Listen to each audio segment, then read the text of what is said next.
కొందరు ఎంపీఓస్, మరి వివిధ హోదాల్లో ఉన్నాడు.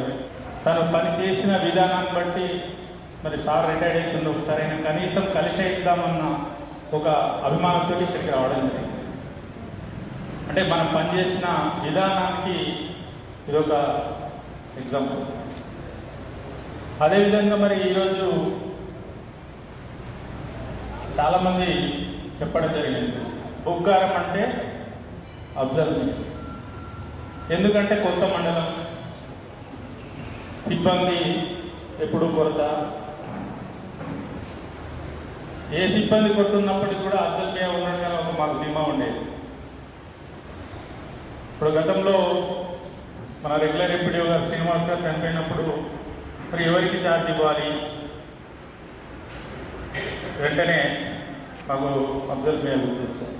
మరి సార్ నాకు ఇబ్బంది లేదు, ఇవన్నీ ఎవరు జనరల్గా సమస్యలు వస్తాయి, సార్ నేను చూసుకుంటా, మీరు నా మీద వదిలేయండి, ఆ మండలంలో నేను చేయగలుగుతా, అంటే ఎలాంటి ఇష్యూ ఉన్నప్పటికీ కూడా నేను డీల్ చేయగలుగుకుండా అనే ఒక ధీమా ఇచ్చిన వ్యక్తి అబ్దుల్ మియా గారు. అంటే అటువంటి వాళ్ళు దొరకడం చాలా అరుదు.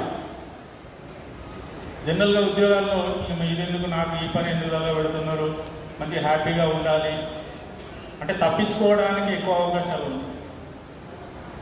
కానీ అలా కాకుండా సార్ నేను చేయగలుగుతా, కొంచెం మీ సపోర్ట్ కావాలి. మరి అలా ఈ యొక్క మండలాన్ని ఇలాంటి సమస్య లేకుండా గత 6 సంవత్సరాలుగా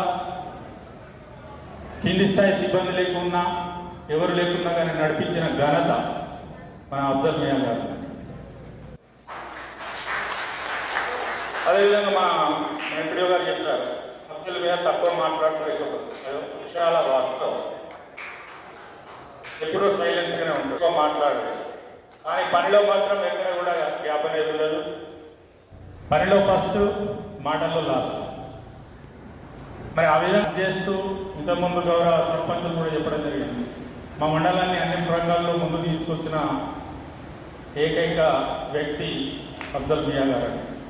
అది కూడా వాస్తవం. ఎందుకంటే గత ప్రభుత్వంలో మనం చాలా పనులు చేసాం, పల్లె ప్రగతి కావచ్చు, మరి ఈ ప్రభుత్వంలో కూడా చాలా పనులు చేస్తున్నాం, ఇందిరమ్మ ఇళ్ళు కావచ్చు, అదేవిధంగా మిగతా కార్యక్రమాలన్నీ కూడా మరి ఉగ్గార మండలంలో అమలు చేసి ప్రజలందరికీ ఈ యొక్క ప్రభుత్వ కార్యక్రమాలు అందించిన ఘనత మరి అబ్దుల్ మియా గారిది.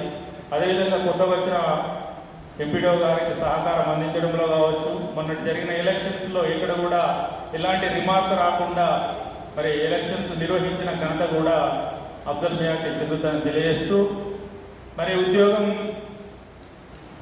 చేయంగా మనం ఎంట్రీ కాగానే మనకు తెలిసిపోతుంది మనం ఎప్పుడు రిటైర్ అయ్యింది, దానికి బాధపడాల్సిన అవసరం ఎంత మాత్రమూ లేదు. కానీ మన భావి జీవితం, ఇప్పటి వరకు పబ్లిక్ సర్వీస్ చేశాము, ఇక నుంచి మన కుటుంబ సర్వీస్ చేయాలి. అంటే పబ్లిక్ సర్వీస్ చేయడానికి కుటుంబ సహకారం ఎంతైనా అవసరం ఉంటుంది. కుటుంబం సహకారం లేకపోతే ఇక్కడ ఉద్యోగంలో సక్సెస్ కాలేదు. ఎంపీఓ గారి ఆత్మీయ సమ్మేళనానికి చేసిన గౌరవ జిల్లా అధికారులందరికీ, అదేవిధంగా ఎక్స్ జెడ్పీసీ గారి, ఎంపీడీఓకి, మండల స్పెషల్ ఆఫీసర్ గారికి, అదేవిధంగా ఎక్స్ సర్పంచ్లకి, మరి మండలంలో పనిచేస్తున్నటువంటి పంచాయతీ కార్యదర్శులు, ఫీల్డ్ అసిస్టెంట్లు, మరియు కారోబార్లు, గ్రామ పంచాయతీ సిబ్బంది, మరి అబ్దుల్ మియా గారి కుటుంబ సభ్యులు, శ్రేయోభిలాషులు,